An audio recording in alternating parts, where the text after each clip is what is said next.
if you had to give one highlight about Black Friday, Cyber Monday, how are they going to prep, right? What is one thing they absolutely need to do? And this is what we did, right? We said no meetings, cancel all the meetings. Yep. We went into the conference room, literally locked the door, put the sign outside, do not disturb, okay? And we planned the whole schedule out. Q4 is coming up. I think we want to kick off the pod with something that's on everybody's mind, which is Black Friday, Cyber Monday, the whole month of November. There's stuff going on, Yes. right? Yeah. I think consumers are trained now to think that sales are starting a little bit earlier, Yeah. which is kind of like, in my opinion, I think it's annoying because Yeah. like that whole thrill of Black Friday, Cyber Monday is like completely gone. Yeah. You know, like Thanksgiving dinner wraps up and you're like heading out to Walmart, Target, trying to like snag that latest TV. Yep. And like that feeling is gone because now every year, oh, we're starting early. Yeah. And brands think they're slick, but everybody is starting earlier. Yeah. So if you are trying to compete with everybody, you have to start earlier. Yeah.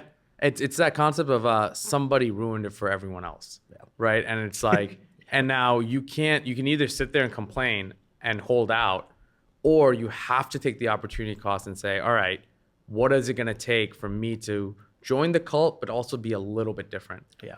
And there's nothing wrong with also just having your sales on Black Friday, right? I know there's some brands that want Very true to it. you know, be true to it, stay on the Black Friday, Cyber Monday. And I've seen a lot of people talk about not even wanting to participate. Yeah. Right? It's just like this free for all that's happening, and some brands just don't want to compete, right? Because even like last year, you know, this is directly post iOS update. Acquisition in general was really rocky. And years before, we looked at Black Friday as a heavy acquisition month. Yeah. Now I think it's the complete opposite. Right. Right. I think it's a period where you have customers who've kind of come into your ecosystem throughout the whole year, and now you're kind of rewarding them a little bit with, you know, whether it be a discount, gifts, you know, launches, whatever it is, bundles. Right. I think the strategy needs to be a little bit different post iOS era. But there are still ways that you can make it work for both, right? Yeah. Acquisition and retention. So I think there's a few things we want to talk about, right? Yeah. So yeah, I think one of the biggest things, like we mentioned, Black Friday, Cyber Monday requires so many different elements. And I think this episode, we wanted to really especially talk about what we do to cover each one, right? So whether it's ramping up and getting prepped for what the offer is going to be, what the ads and landing pages are going to look like, how we're going to do SMS and email flow, down to also taking on the other side, what are you going to put out there? What products, what inventory, how much are you ordering? How are you going to pay for it? What if something doesn't work out? What if the ads don't sell enough product? What if we sell too much?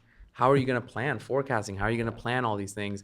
And I think the coverage between marketing, ops, finance is kind of what we want to tackle today. Yeah. We started our planning, right, at Avi probably a couple weeks ago. It's not too late, but it's not early. I think there's obviously a lot of things going on, supply chain and, you know, things that we're trying to figure out. So kind of getting into ramping up ad spend, right?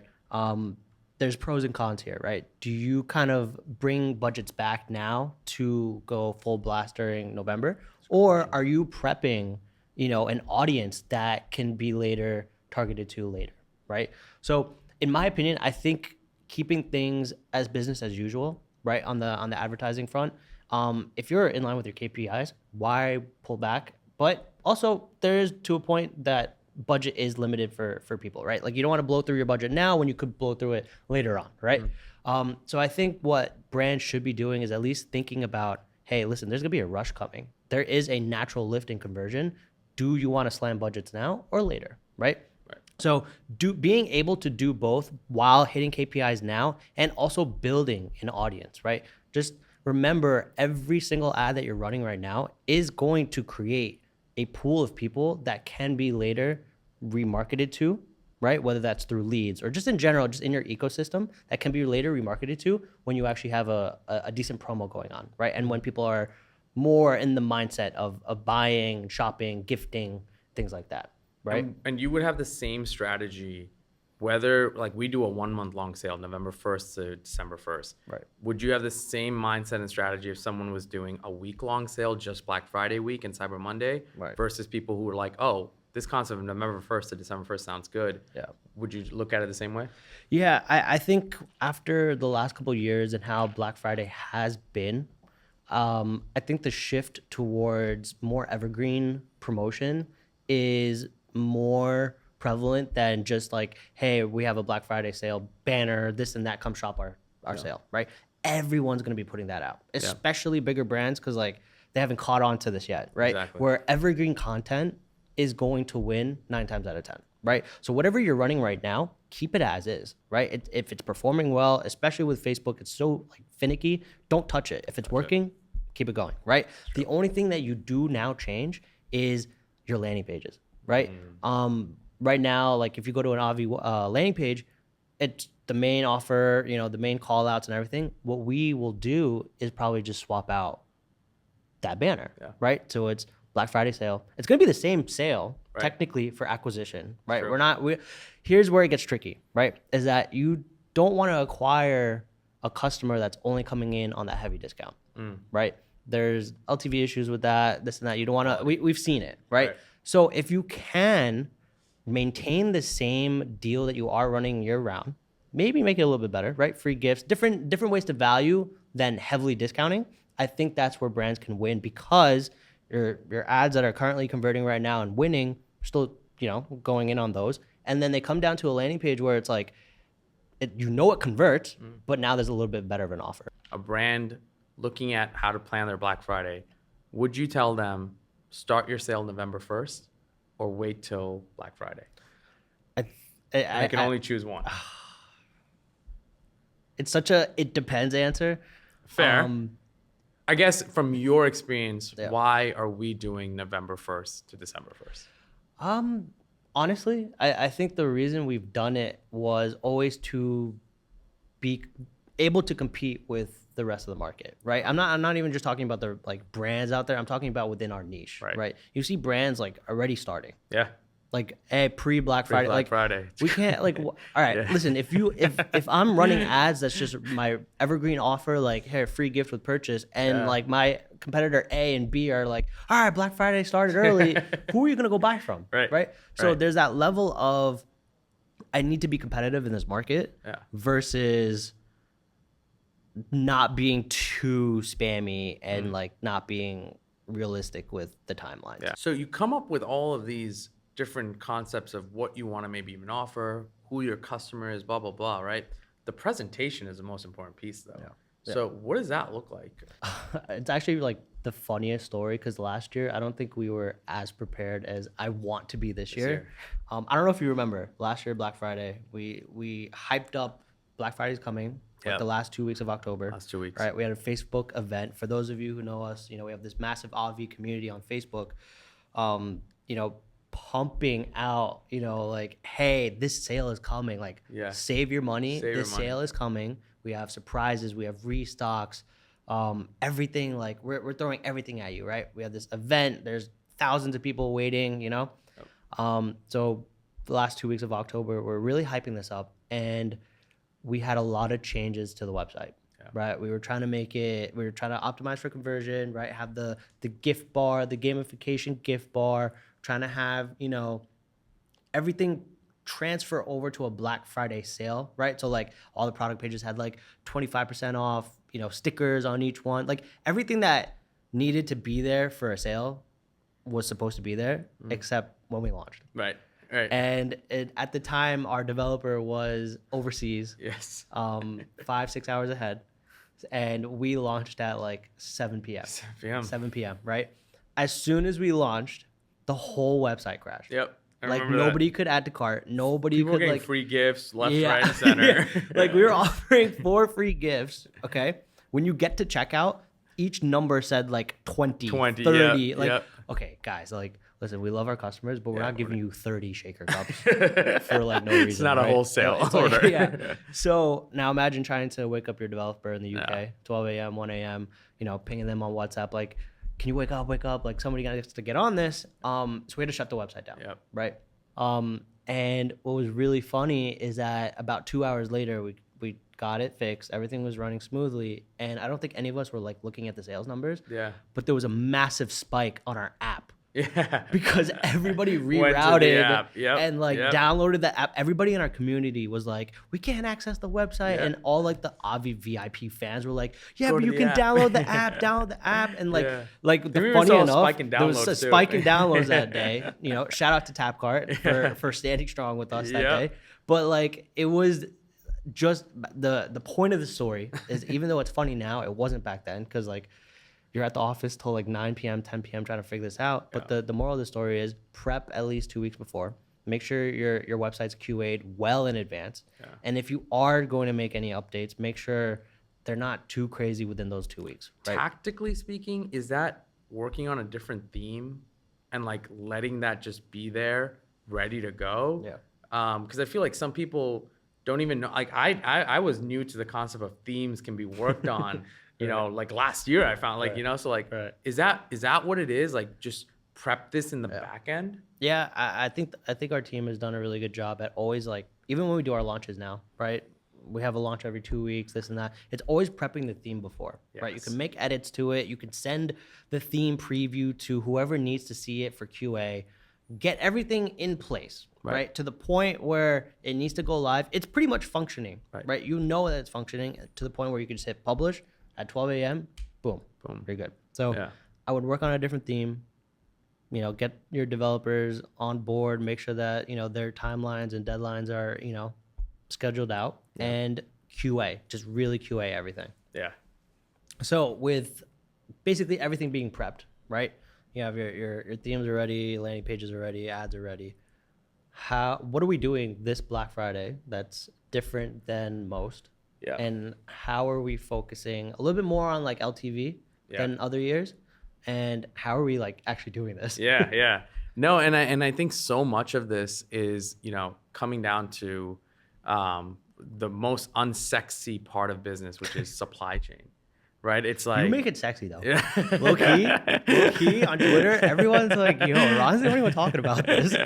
No, and it's like such a boring topic, but like I feel like we've done a good job just making it like exciting, right? And it's like I hate to like make us like feel superficial in comparing ourselves to like a Supreme or Nike or some of these brands, but the concept of what we've done with launches, right? I think for those who don't know, right, what we do with launches and stuff, you want to give like a quick... Yeah, what we've done, Avi is about 40 months old now, and we've probably done nearly 35 launches. And it's an average of at least almost one a month. So what we've done here is we've taken our core products and found ways to make that parent SKU have multiple variations, including our collagen SKU having now 24 variations. Our other SKUs having 2 to 3 different variations, and we can do this luckily with flavors, right? Yep. Other people do it with colors of their T-shirt. Different businesses do it different ways. So for us, when it comes to Black Friday, launches have been a big thing because you can always expect your consumer to come back and buy something again because it's a better price. But if they've been consistently buying, they may already have enough, and maybe they'll buy 1 or 2 more items because it's a good value price. Yeah. But if you don't bring excitement on top of price, there's this fine. I was looking at some chart. There's like loyalty, price, and excitement, right? And it's like you have to marry loyalty with excitement because you're only gonna stay loyal to something if there's something exciting, something new, something fresh. Yeah. You can get bored very easily. Then you have to marry price because it's November and it's the offer. Right. So I think for us, what we've focused on is bringing new launches. We're going really deep. Some sneak peeks real quick is like, we're doing face masks to go into skincare. We're doing hair brushes to bring out our benefits of hair, skin, nails. We're coming out with some new flavors that have been highly requested all year. And so for us, launches are the way to increase lifetime value with our customers. And then increase retention short term, right, for the month. And then lastly, bring excitement that, hey, we're not just giving you a discount. This is a one time in this month that you can get this flavor or you can get this launch. So limited edition increases your retention, increases your lifetime value, and gives excitement to the idea of Black Friday because everyone's doing Black Friday, Cyber Monday. How are they going to come and spend $100 with you? That's what you have to really focus on. And I think that's like more important this year Yeah. than ever. I mean, like the sentiment, the overall consumer sentiment right now is like super low, Yeah. right? Yeah. Without getting into politics, like I think consumers are going to be a little bit more picky on what they're pulling out their wallet for. Of course. Right. Of course. So at least for our customers, like our very loyal customers, and maybe we can superimpose an image of somebody from the community with their Yeah. massive, collection. So many. So many, right? How do you keep it fresh for them, right? Yeah. And I think launches is the best way to do it because it's like, okay, well, I don't actually have this flavor. Exactly. I need that. Exactly. And I can never get it again. Exactly. And if you're a VIP customer, you're going to get it. Shout out to MentorPass. One of the cool things talking to new founders, one of the things I've learned is a lot of them feel like they don't understand what's going on in the macro, but they think they do. And one thing I always say that I've been consistently trying to preach to everyone is like, we're building a business in an era where we're pre-recession, post-inflation, post-iOS, post-supply chain, and post-pandemic nightmares. It is, in a history of, I think, mankind, one of the hardest times to build a business today. So if you're surviving, kudos to you. If you're building, cheers to you. And if you're struggling, it's completely okay. But I think what's important is if you can come out on the other side of this, you're going to be more relentless than ever. So with that being said, I think launches and all of these pieces, they're so important because you need to create value for your customer. And value used to be just price. Now it's not just that. It's what's new. Why do I need to come back? Tell me what are you going to give me? So I think the launch strategy is very important for us, has always been. It's part of our DNA at Obvi. One of the reasons we can do that is because our supply chain has been built to facilitate MOQ. And I mean, we can die preaching this, but MOQ is the reason Obvi was able to scale even in the first 30 months to 30 million, right? And for those who don't know, what is MOQ? Why is that important? Yeah, it's a good question. MOQ is getting your supply or your product at the minimum order quantity, right, from your supplier. Now, minimum order quantities, they vary from supplier to supplier. Some people may say, hey, you need to order 10,000 units from me minimum. Some people say, hey, you just need to order 1,000. Work with the one that's going to do 1,000 for you because you'll be able to provide more value to your business and your community of customers. So, I mean, the biggest thing that that stops brands, right, is the fact that you need to go and get 10,000 or 1,000, whatever. No matter what the quantity is, right? What are some tactics that you have done with at least our suppliers to make sure that we can actually get those low MOQs? Because even for even when we were first starting, nobody was giving us a break, right? But I think you thought about it in a more strategic way that most don't. Right. And I mean, it's a good tidbit for people to know. So I think the most important and tactical decision making that we've done so far is like how to increase our runway to be able to afford to do these things. Right. A lot of people will be like, oh, wow, you did 30, 40 launches in 40 months. Like, how did you do that? Right. And it's like, it's not even about, oh, it's impossible or not. It's how can you look at the way you're spending your money, right? And I think for us, the most traditional way, and I think this is everyone falls privy to this, is like we feel like there's only one way to build your business, right? When you open a bank account, you go to Chase bank account, right? You go to Amex to open a credit card, and then you go to Shopify to build your website. Besides Shopify to build your website, there is multiple ways to do the other things, right? So one of the cool things we did is on the credit card end, we actually found credit cards that were able to give us more runway without taking money from us, right? So one of the great credit cards that have worked really well with us was Parker. And Parker was able to give us interest-free net 60, right? Which is, for those of you who don't understand the terminology, without paying any fee, Parker gives us 60 days to pay off anything we charge on the card. That's huge for anyone who's thinking about it. What you're trading off is points, which is a free flight and free hotel. You can get that any day. You can get that when you sell your business, right? Because you'll have tons to do all of that. But until then, get runway for your business, which is what we did. We don't chase the points. And then the second thing is anything that comes via ACH or anything we have to pay via bank transfer, we use a service called Plastic, which allows us to pay something via a credit card that requires a bank transfer. So now think about it. If I use the Parker card that gives me 60 days for free, and I can pay something that requires me to pay it now, but I'm going to get 60 days for free, and plastic is the middle point in that. Plastic is one of the most underrated tools, in my opinion, because you're able to take something that's due today and get 60 days for free on top of it. I know for some brands right now, they're probably using Amex, they're using Chase, they're using whatever credit card. Some of them are paying with their debit cards. Yeah. Right. Yeah. I think our mentality is now don't chase the points, chase runway, and it could drastically change the business overnight. Right. Yep. I think one of the biggest things that you touched on, which I think people need to really understand, is that you are going to sell through inventory that you haven't paid for yet. Right. Exactly. That's the negative cash conversion. You've already made the money. Yep. To pay it off 100%. 60 days beforehand. Right.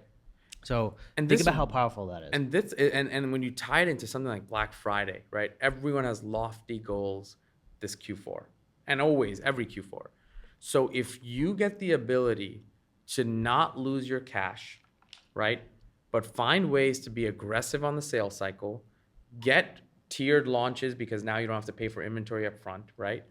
And get your MOQs in and get a good sales strategy in, right? You can, in the perfect world, which I think we've come very close to in many scenarios, like you said, get your inventory in, start selling it, start hyping it, and before the money is due, you should be able to at least sell through the cost of that inventory, right? Forget all of it, but the cost of that inventory, which is probably one of the most powerful pieces you can do for your business. And you just can't tell people enough, because the other flip side of what you're using is to collect points, which, sure, if you're buying $100,000 inventory, that's 100,000 points, which is equivalent to $1,000, okay? That's what it is, right? $1,000 in free flights and hotels, sure, that is great. Nothing to take away from that. But $1,000 will never buy you 60 days in the free market. So now the biggest question that I have for my team is, how much can I spend during Black Friday? Yeah.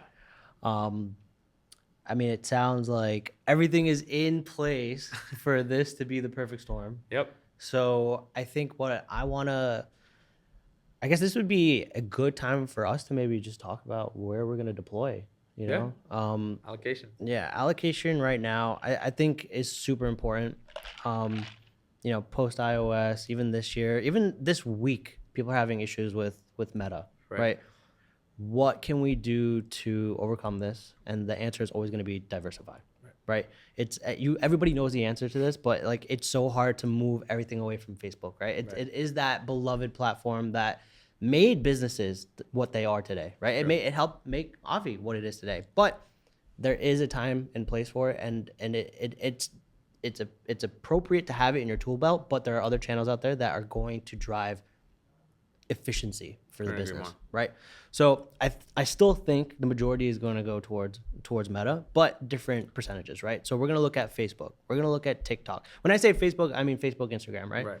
Facebook, TikTok, Google, influencers, and affiliates. Fair. Okay? And then maybe we'll sprinkle in some other channels for retargeting, just because, right? And I'll get into that, right? So Facebook, I think, is going to get the majority of the budget, right? It's the one that's pushing the most volume right now. It's the least volatile. However, costs are very expensive, right? So if you can maybe allocate, let's say, 50% of your budget there, you're going to drive volume, okay?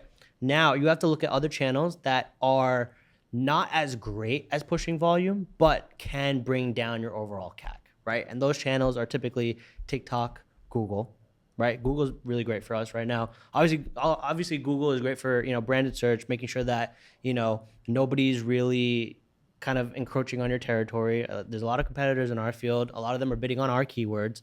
So making sure that during Black Friday and everybody's aggressively spending, make sure your Google ads are showing up for your brand. Yeah. Because you're going to be spending a ton on marketing, driving awareness for your brand. You don't want another brand to swoop up that volume, right? So make sure your ads on Google, your branded, are structured right. TikTok, right? Everyone's favorite, everyone's hated. It's mixed emotions right now. TikTok, it's very controversial, right? TikTok, I think people are looking at it a little bit too closely in the sense of what is being shown in platform and maybe even, in tools like Triple Whale, right? I can forgive a higher CPA in TikTok because my overall efficiency everywhere else looks better. It's better. Right? TikTok has that level of discovery, right? It's, people are going there to be entertained. You literally open up the app. I'm here. I'm about to go to sleep, whatever. I'm ending my day. I want to be entertained. Right. I don't want to shop. I don't want to be like, my wallet is away from me. If you can put yourself out there and put whatever content you're putting into their feed, and if that piece of content is enjoyable, it's entertaining, it's educational, and you can kind of break them away from that mindset of I'm just here to like relax, you will, one, increase your overall discoverability. Two, you may even drive conversions, right? But the biggest thing when you look at TikTok is you have to look at it from two aspects: reach, because they have the low CPMs right now, right? And overall traffic, because they also have the cheapest traffic, and conversion rate is a little bit lower. But what you are doing is that the awareness of your brand is it's getting out there, right? So say for example, it's a wider net, right? Yeah. So that's why I really love TikTok, and I understand like it's volatile. Like one day you might have amazing results, the next day you might not, but you're still getting out there. People are on that platform to consume something. So imagine you're scrolling through TikTok, you see this really cool video. Hey, I made this fruity collagen, milkshake. It satisfies my sweet tooth. It's really good for my hair, skin, and nails. All right, cool. I might bookmark it for later. Right? All right, I might go see it later, a week from now. Like, oh, Avi. Okay. Google Avi. Oh, they have a Black Friday sale? Oh, cool. Let me go buy. Right? Yeah. So being able to run on an omnichannel like level is one, every other platform is going to look better, right? You have to also measure incrementality on a blended level, right? Does your overall blended CAC look better? Go up too. Right? So it's like you have to look at everything and not just look at one thing, right? So Facebook, TikTok, Google, influencers. Influencers are huge, and I think this is one of the biggest hacks that we've used that nobody really does is Facebook Live. Yeah.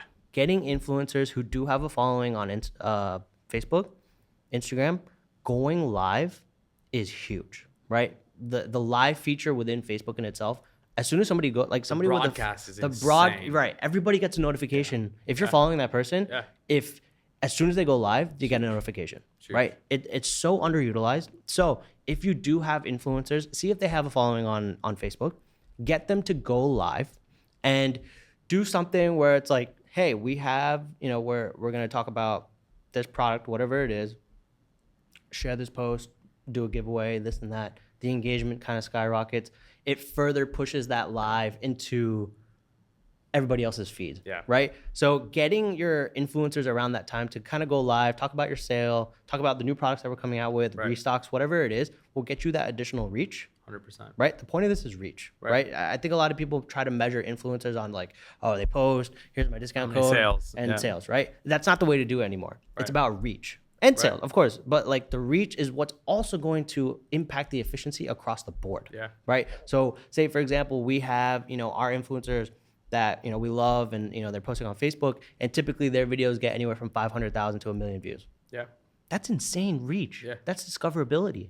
Right. You have a million people who now know about Avi. Right. And whether they come to the website or now they start seeing ads in your feed, they're associating it with that influencer. Full ecosystem. One of the things we promised in this podcast was that we're going to give you something to chew on, right? Something to take away, something that you need to go and apply tomorrow, right? Put pen to paper, or get on your MacBook or whatever you need to do. Notion. Get on your Notes, Notion, whatever you got to do.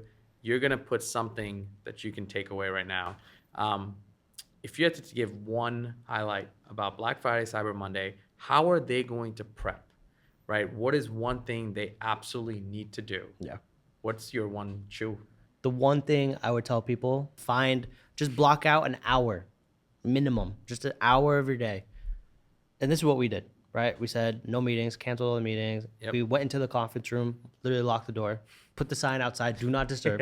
Okay? And we planned the whole schedule out. Yeah. We said, all right, this week we're launching this. This week we're doing this. This week we're doing that. Get your ideas down, right? And then you can start creating the strategy around it, right? So you have your launches, you know your dates, this and that. Now work backwards. What do you need, right? Do you need content from your designers? Do you need website development? Do you need landing pages? Do you need influencers you have to get them product? All this stuff, and especially with supply chain, right? Like getting everything lined up.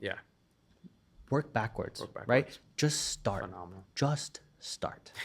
I think if I had to give one thing, it's a lot of things, but the most important thing is when it comes to financing this month of November, or whatever you want to call it, Q4, November, Black Friday weekend, whatever it is, right? I think we're going into a time when uncertainties are going to peak, okay? Going into a time where consumer behavior is, there's no read on it. Going into a time, again, post-inflation, pre-recession, God knows what's going to happen, right? I feel like this is the best time where if you can, and your business allows for it, to stop chasing points and to find runway for your business. And I'm talking about any bill that's above $5,000 to $10,000. You actively find a way, without too many fees or no fees at all, to find a way to push that money off. Now, this is not for the people who are already maybe struggling with cash flow, or are in a negative, cycle of burning cash, right? At that point, I would probably advise you not to do this because it's only going to push off your problems. But if you're in a place where you're going to Q4, a little bit of uncertainties, right? And you're just don't know if you want to push the envelope, the one way I think mentally you'll feel free is being able to finance some of these things in the almost no fee to nominal fee time, and give up your points if you need to. Look at tools like Parker. Look at tools like Plastic and Upside Financing, RampFlex, whatever you want to look at, right? Go and assess those tools, see what you're applicable to your business, and stop paying for things the next day when it's due. There's a world out there besides Amex. Yes. Exactly. So if it really comes down to it, schedule everything out and find runway. There you go. Bang. Boom. Chew on that. If you want more from us, follow us on Twitter, follow us on Instagram, follow us on TikTok, and check out the website chewonthis.io.